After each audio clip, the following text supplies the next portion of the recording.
Assalamualaikum warahmatullahi wabarakatuh. Perkenalkan, nama saya Dianra Hudri Ruspan dengan NIM 67042101121 dari kelas MP 4503. Di sini saya akan menjelaskan cara mempersiapkan diri dalam wawancara kerja. Yang pertama, definisi dari wawancara. Wawancara merupakan pertemuan tatap muka dengan menggunakan lisan dan memiliki tujuan tertentu. Selanjutnya, ada tujuan dari wawancara, yaitu terbagi menjadi dua, yaitu tujuan umum dan tujuan spesifik. Tujuan umum melengkapi tes tertulis yang telah dilakukan. Tujuan spesifik yang pertama, melihat bagaimana cara menghadapi orang lain. Yang kedua, melihat bagaimana sikap kita dalam menghadapi situasi dalam kondisi tertentu. Dan yang terakhir, melihat luasnya pengetahuan kita menyangkut pekerjaan yang kita lamar. Yang perlu dipersiapkan ketika wawancara. Yang pertama, pengetahuan menyangkut pekerjaan dan perusahaan yang kita lamar. Yang kedua, kuasai dan pelajarilah hal tersebut hingga menyatu dengan kita. Dan yang terakhir, kepercayaan diri.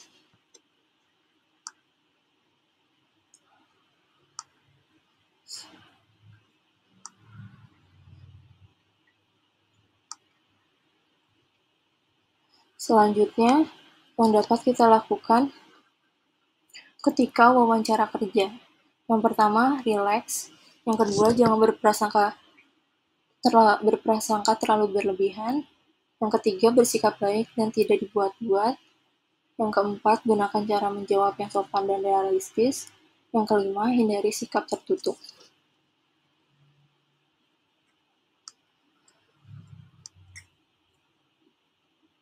Selanjutnya, ada hal-hal penting dalam wawancara kerja. Yang pertama, memahami visi dalam wawancara kerja. Yang kedua, memilih pakaian yang sesuai dengan saat wawancara kerja. Yang ketiga, pilihlah pakaian yang memiliki warna tidak mencolok, desain simpel, dan tidak banyak menggunakan aksesoris dan wewangian berlebihan. Yang keempat, siapkan surat lamaran kerja dan CV dengan baik. Yang kelima, datanglah 15 menit sebelum wawancara dimulai. Yang keenam, datanglah 16 menit sebelum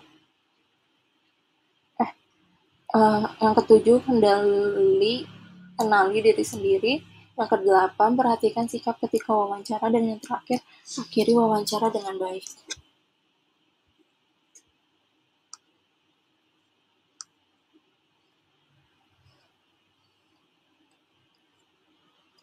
Selanjutnya, jenis-jenis pertanyaan umum dalam wawancara kerja terbagi menjadi 3 aspek. Yang pertama, aspek motivasi.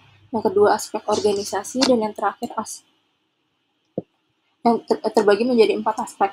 Yang pertama, aspek motivasi. Yang kedua, aspek organisasi. Yang ketiga, aspek perusahaan. Dan yang terakhir, aspek penghasilan.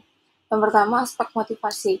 Umumnya pertanyaannya, apa yang menjadi alasan Anda sehingga Anda memutuskan untuk melamar pekerjaan di perusahaan ini?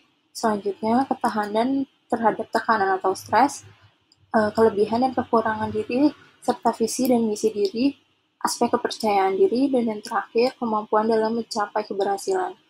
Yang kedua, aspek organisasi. Yang pertama, pengalaman dan kemampuan organisasi, dan pengalaman kerja sebelumnya. Selanjutnya, aspek perusahaan yang dilamar. Info mengenai profil perusahaan. Dan yang terakhir, aspek penghasilan. Besarnya gaji yang umumnya akan ditanyakan besar gaji yang diinginkan ketika diterima kerja.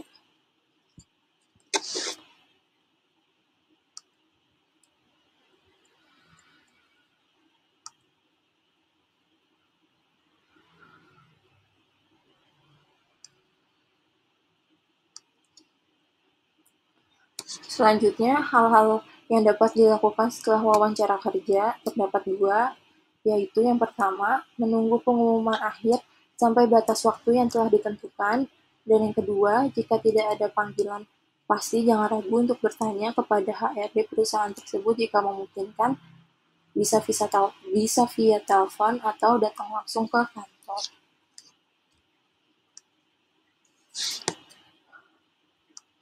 Sekian presentasi yang dapat sampaikan. Mohon maaf bila ada kesalahan kata.